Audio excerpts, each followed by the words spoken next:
Imagine boarding a flight where even the pilots have doubts about taking off. The weather's brutal, the instruments are glitching, and maintenance logs were incomplete. But the airline says, go anyway. Why would anyone approve that flight? Who ignored the red flags? And what happened once they were in the air? This is the true story of Flight Airline's MH370, a takeoff that defied logic, ignored aviation rules, and led to one of the most controversial flights in history. The terrifying part? It could happen again. Flight Airlines. MH370 was scheduled to depart at 6:15 a.m. The aircraft had already been flagged the day before for a major hydraulic issue that affected the control surfaces. Basically, the parts of the plane that help it turn, climb, and descend. Maintenance crews gave it a quick once-over and signed it off as operational with advisories, but they didn't complete a full diagnostic scan. The weather? Pure chaos. A storm system with heavy crosswinds and near-zero visibility was sweeping through the region. Other flights were delayed or grounded. But Flight Airlines MH370 still marked on time. Inside the cockpit, the captain expressed growing concern.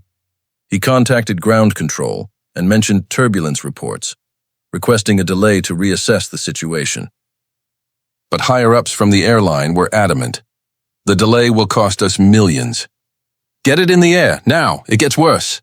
The co-pilot had logged only 60 hours on that aircraft model, just enough to be legal, but nowhere near experienced. An air traffic controller later said, everyone knew it was a bad idea, but no one wanted to be the one to say, stop. This wasn't just risky, it was reckless, and it was only the beginning. Just 4 minutes into the flight, things started unraveling. As the aircraft ascended into thick storm clouds, it was struck by unexpected wind shear, a violent burst of wind that flipped the plane sideways for several seconds. Passengers screamed. Overhead bins burst open, belongings flew, and oxygen masks dropped on their own. In the cockpit, warning alarms screamed. The autopilot disengaged without warning. System after system began failing. Altimeter readings fluctuated, and hydraulic pressure dropped dangerously low. The plane's nose pitched upward, too steep, too fast.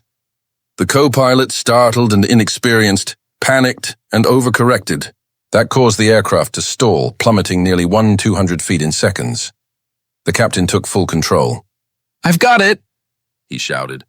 Both pilots were seen fighting the controls, sweat pouring down their faces, voices tense and overlapping.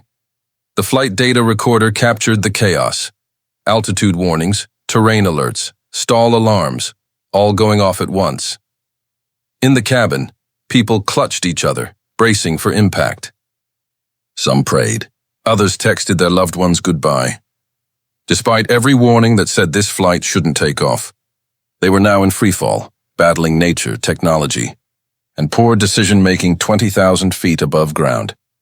Miraculously, the captain regained partial control at just 9,000 feet and leveled the plane enough to initiate an emergency landing.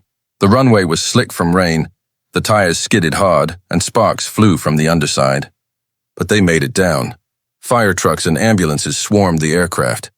Several passengers were treated for head injuries, broken limbs, and severe anxiety attacks. But incredibly, no fatalities. The investigation that followed was nothing short of damning.